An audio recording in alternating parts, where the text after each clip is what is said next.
You know how you realize your life is so congested with things going on? When you're doing your daily review blogs from your bathroom with no tripod or lighting equipment. Basically shit.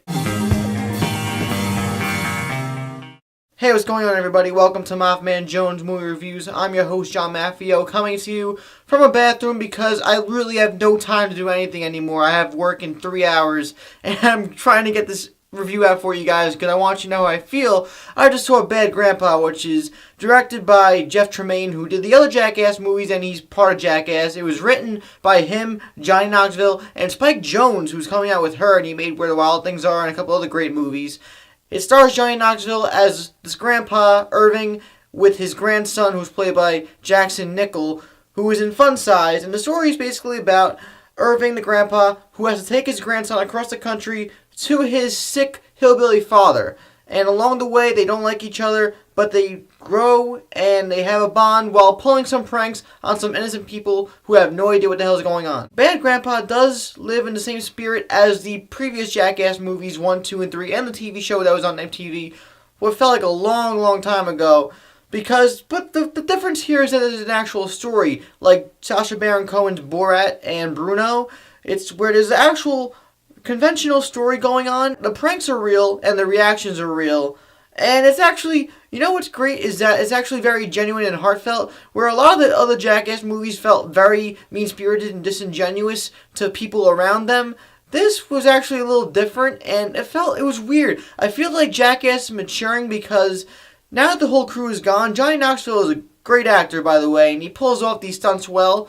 It feels a little different. It feels softer than Jackass. And it feels like there's a more harmonious family tone going on in Bad Grandpa. And that's not necessarily a bad thing because it's a very enjoyable experience. It's rated R. There are some F-bombs. There are some things going on that are very raunchy. But this is necessarily a more accessible movie for, I guess, families if you want to have a fun time. I mean, why not? Johnny Knoxville, even though he might not be the best actor, he's a great performer, and he pulls on a great performance as this grandfather, and he basically encompasses all the qualities that we know in elder people. I mean, they're perverted, they're sick, they do things that we might question them for, but then we still love them anyway. He was a great character in this movie. And then his grandson, the actor Jackson Nichol, boy, I think we're going to see more of this kid in the future because he is great, man. I don't know how old he is. I don't know. He's 8 years old in the movie. If he's 8 years old in real life, he is a great child actor. And man, does he have some funny lines in this movie. And he executes them very well, too.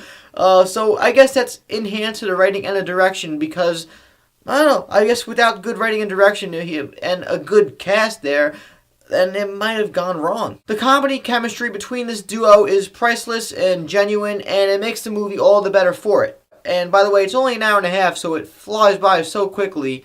I do have a couple problems with it. Mainly, one, the big problem is that some of the jokes, some of the pranks just didn't work in my opinion. Some of the story elements when the grandpa and the grandson are talking to each other in the car about, the family issues and stuff, some of it felt a little bit forced. It was a little cringeworthy at times, I'll admit. Some of the pranks that are instilled within Bad Grandpa have that quality of been there, done that, but I feel like it's different now because back when Jackass was, it was prominent and huge, that was before Facebook, YouTube, Vine, Instagram, all these things have desensitized audiences in America and the entire world because anybody can pick up a camera and just do something ridiculously dumb and stupid. So it's a different times now. But having said that, there are still a few pranks in this movie that had me, my audience, and my friends crying. Overall, Bad Grandpa, as an installment of the Jackass series, I guess, because it's Jackass Presents, is a fun movie. It's entertaining. It's got great chemistry between Johnny Knoxville and the little kid, and we're sure to see him in the future more. The writing is solid. The pranks, some of them are very creative and funny. Some of them weren't. But overall, it's an hour and a half.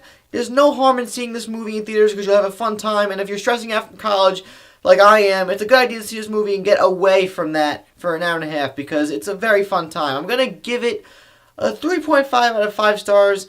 It's a darn good Applebee's meal. I have a question for you fine ladies and gentlemen, though. If you've seen Bad Grandpa, let me know what you thought about it in the comments down below. Did you find it funny or not? And also, were you a fan of Jackass, or are you still a fan of Jackass to this day? Also, rest in peace, Ryan Dunn. 2 years. 2 years. If you enjoyed my review of Bad Grandpa, please subscribe to MaffmanJones so you'll never miss a review from me again. Please like the video. Check out Facebook, Twitter, and We Live Film links in the info box. I'm John Maffio, aka MaffmanJones, and welcome to Jackass. I would do something idiotic, but it's no place for that. I'm in a bathroom, for Christ's sake. Peace out.